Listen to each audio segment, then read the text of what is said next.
very, very easy. It's Seema. And what you see is what you say. It's Seema. And in the beginning, I had a tough time kind of telling people that it's not that difficult. Except I was in Toys R Us once, and there was this kid behind me, and he was trying to show his mother some toys, and he kept going, Seema, Seema, that's what I want.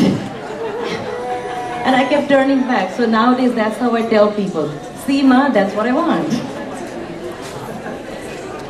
So I'm going to be emceeing the fashion show for today. As you all know, men and women have always loved to dress up in their traditional costumes, attires and accessories, and this was for every day, not just during festivals and other occasions. However, in the 19th century and the early part of the 20th century, during colonialization, the Western influence was evident in everything from clothes to food.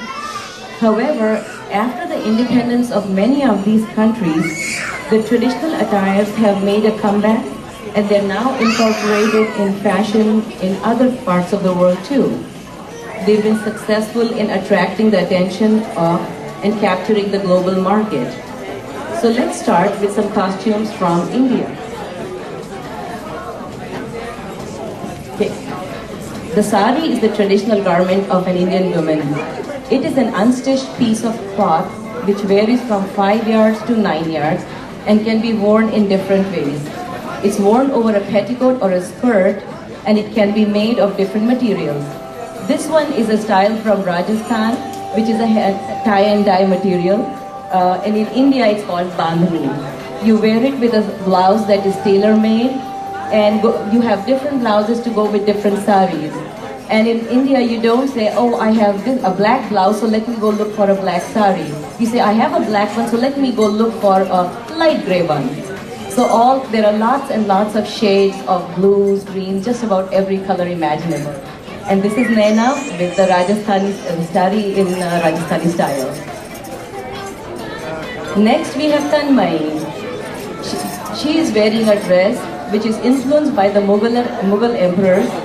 This is a long dress and is worn with pants at times of festivals and also during the traditional classical Kathak dance. The headscarf is to show respect and modesty.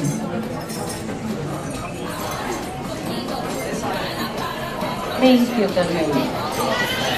Next is Ipshita, and she is wearing the traditional Bengali style of sari. This is usually made of cotton or silk and is white in color with a red border. It's draped around the body without any pleats, and the longer end is left loose over the left shoulder, often with a bunch of keys on it. And she has a prayer thali or a prayer plate in her hand with lights and flowers, which are the traditional things that we use in Indian prayers. Next, we have Tejal. She is wearing the Gujarati style. It sports a neatly tucked pallu, which is the shoulder thing, brought in front over the right shoulder and tucked around the waist at the other end. The sari can be made from any material, from silk to chiffon to organza to even synthetic materials. Thank you, Tejal. The next is a Maharashtrian 9-yard sari, and that's Namrata wearing it. I am wearing a similar sari too, and this is made from 9 yards of fabric with a border, and again the blouse is tailor-made. This gives a feel of pants the way you wear it because it separates the legs and it's easier to walk in. My grandmother even used to play badminton in her 9-yard sari. Thank you, Namrata. Next we have Ayushi in a churidar. A churidar pants are tight pants and pretty long, so they have wrinkles at the bottom. In the north, this evolved from the Mughals' influence and also because of the cold climate. You wear it with a mid-sized or long pants, could be full sleeve, sleeveless or half sleeve. Thank you. Okay, next we have Dhruvi. Dhruvi is wearing a Sharara style lehenga.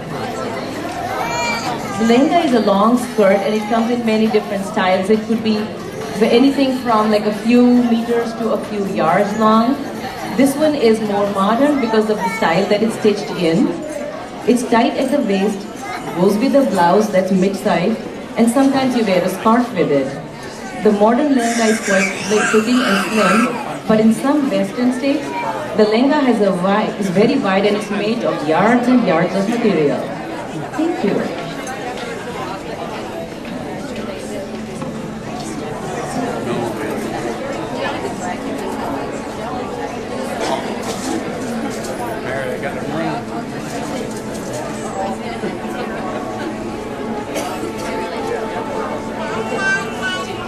Newer.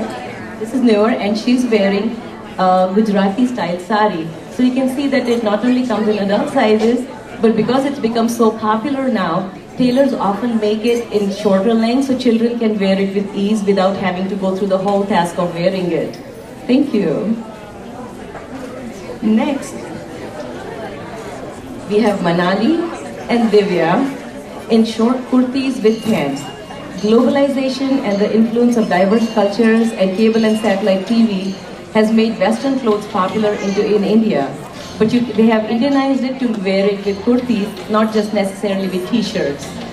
They can come in very many different materials and sizes, from cotton to polyesters to silks and other fabrics too. Thank you.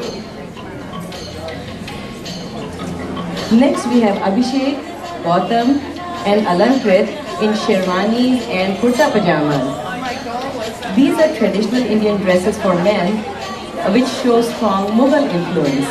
Kurta pajamas are more widely used for common wear than sherwanis, which are worn at weddings and other formal events.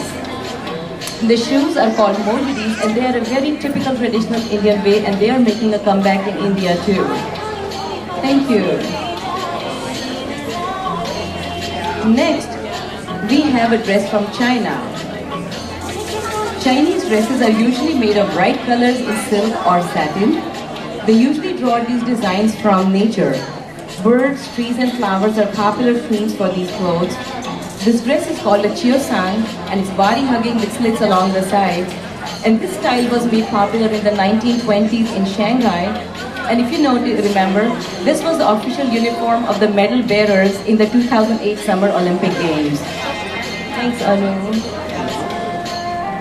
Next, we have Nidhi, Sejal and Nishi in Thai sarongs.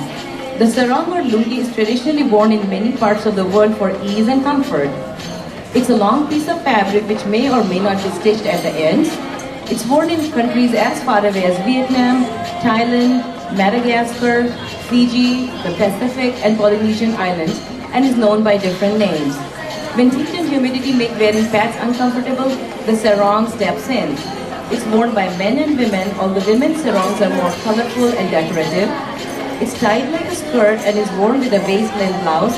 On formal occasions, a matching scarf goes across the body and over one shoulder, as you can see on many airlines and informal hotels. Thank you.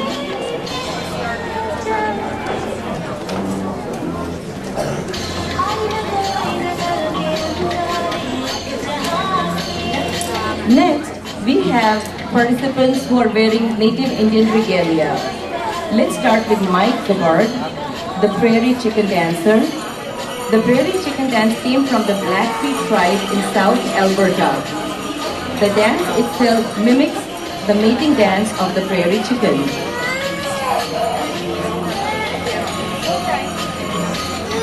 Thank you. Next is Alexa Gerard. She's wearing the women's style of the Northern Plains traditional dancer. Traditionally, this was a dance of the Northern tribes, but is now danced by Southern tribes as well. This dancer usually stays in one area, lightly bouncing to the beat of the drum, displaying dignity and grace. Thanks, Alexa. Next, we have Bernice Bellegarde in the Jingle Dress Dancer. Originating among the tribes of Canada, the Jingle Dress Dance is relatively new to the Southern Plains. In the last few years, ladies of other tribes have begun to learn the dance and perform in competition. This is an example of a very old dance which